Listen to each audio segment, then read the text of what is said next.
আসসালামু আলাইকুম, welcome to my page Sabira's kitchen. সবাই কেমন আছেন বন্ধুরা? আশা করি আল্লাহর রহমতে অনেক ভালো আছেন। আমিও আপনাদের দয়ায় অনেক ভালো আছি। আজকে আমি আপনাদের সাথে শুকনো বড়ই দিয়ে বড়ির একটি আচারের রেসিপি শেয়ার করব। আশা করি সেই রেসিপিটি আপনাদের কাছে অনেক ভালো লাগবে। বন্ধুরা, আমি সামান্য কিছু উপকরণ দিয়ে খুবই সহজে এই আচারটি তৈরি করব, আর খেতেও কিন্তু অসম্ভব মজা হয় এই আচারটি। এই শুকনো বড়িগুলো ঠান্ডা পানি দিয়ে আমি 4-5 ঘন্টা ভিজিয়ে রেখে দিয়েছিলাম। এবার ভালো করে ধুয়ে নিব। বন্ধুরা, বড়ির এই টক ঝাল মিষ্টি আচারটি আপনারা ফ্রিজে সারা বছর সংরক্ষণ করে রেখে খেতে পারবেন, আর ফ্রিজের বাইরে আপনারা 2 থেকে 1 মাস সংরক্ষণ করে রেখে খেতে পারবেন। বন্ধুরা, এই বড়ির আচারের ভিডিওটি আমি রাতে করে রেখে দিয়েছিলাম, আর যেহেতু আমি ভয়েসটা পরে দিই, তো সকালে ঘুম থেকে উঠে ভয়েসটি দিচ্ছি। জানি না আমার ভয়েসটি আপনাদের কাছে কেমন লাগছে। বন্ধুরা, এই বড়িগুলোকে এইভাবে মধ্যখানে ফাটিয়ে নেবেন, তাহলে এর মধ্যে রস ঢুকতে একটু সুবিধা হয়। বন্ধুরা, এখানে সবগুলো বড়ি আমি ফাটাবো না, কিছুটা বড়ি আস্ত রেখে দেব। যেহেতু বড়িগুলো নরম হয়ে গিয়েছে, চামচের নাড়াচাড়ায় বড়িগুলো ফেটে যাবে। এবার চুলার মধ্যে একটি কড়াই বসিয়ে এর মধ্যে পরিমাণ করে পানি দিয়ে দিব। এখন আমি এই পানির মধ্যে গুড় দিয়ে দিব।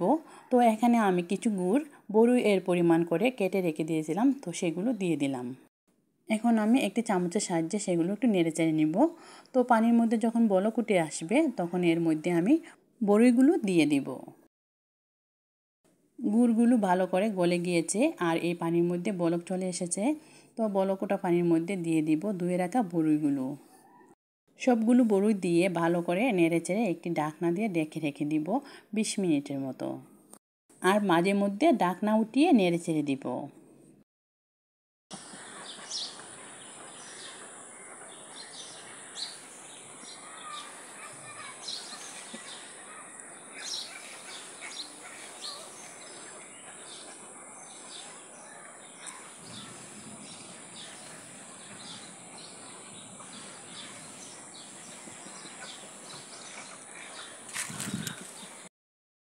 বড়িগুলো ফুলে কতটা বড় হয়ে গিয়েছে, আর এর মধ্যে খুব সুন্দর করে রসগুলো ঢুকে গিয়েছে।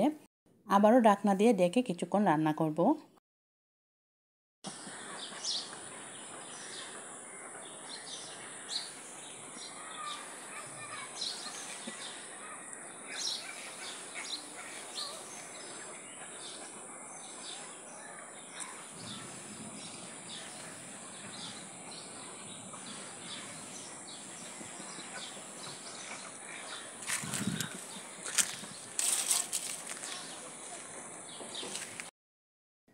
20 মিনিট বড়িগুলো রান্না করে নিয়েছি। এবার এর মধ্যে আমি দিয়ে দিব শুকনো কিছু তেজপাতা, আর দিয়ে দিব 1 চা চামচের পরিমাণে চিলি ফ্লেক্স। তো আপনারা যেমন জাল খেতে পছন্দ করেন সেই পরিমাণে জালটা দিয়ে দিবেন। আর দিয়ে দিব স্বাদ মতো লবণ, আর এই লবণের সঙ্গে পরিমাণ করে দিয়ে দিব বিট লবণ। তো আমি এখানে আধা চামচের পরিমাণে বিট লবণ দিয়েছি, আর নর্মাল লবণটা পরিমাণে কম দিয়েছি, যেহেতু আমি এখানে বিট লবণ দিয়েছি আধা চা চামচের পরিমাণে। তো সবগুলো উপকরণ আমি দিয়ে দিয়েছি। এবার একটু নেড়েচেড়ে ঝোলটা শুকিয়ে নিব। তারপর সব শেষে আমি এর মধ্যে দিয়ে দিব আধা চা চামচের চেয়ে কম অল্প পরিমাণের পাঁচফোড়নের গুঁড়ো।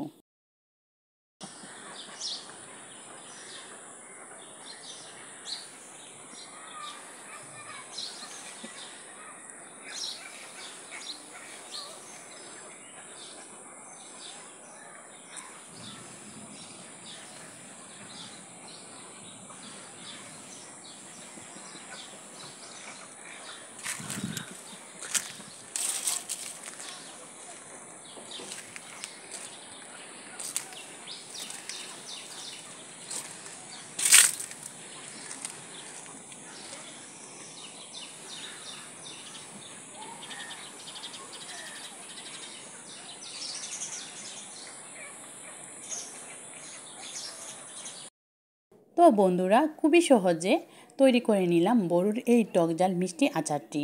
এই আচারটি বানাতে বেশি উপকরণ লাগে না, বেশি সময়ও লাগে না। সামান্য কিছু উপকরণ দিয়ে কিন্তু আমি খুবই মজার এই আচারটি তৈরি করে নিয়েছি। তো বন্ধুরা, এখান থেকে ভেবেছিলাম আমি কিছু আচার সংরক্ষণ করে রেখে দিব, কিন্তু আমার আচারগুলো কড়ার মধ্যে শেষ হয়ে গিয়েছে, সবাই খেয়ে নিয়েছে। অল্প কিছু আচার রয়ে গিয়েছিল কড়ার মধ্যে, তো সেগুলো আমি পরিবেশন করে আপনাদের দেখিয়ে দিলাম। তো আশা করি আপনাদেরও ভালো লেগেছে। আজকের মতো ভিডিওটি এখানে শেষ করব। সবাই ভালো থাকবেন, সুস্থ থাকবেন, আমাদের জন্য দোয়া করবেন। আর যদি বন্ধুরা আমার এই ভিডিওটি আপনাদের কাছে একটু ভালো লেগে থাকে, প্লিজ একটি লাইক ও কমেন্ট করে যাবেন।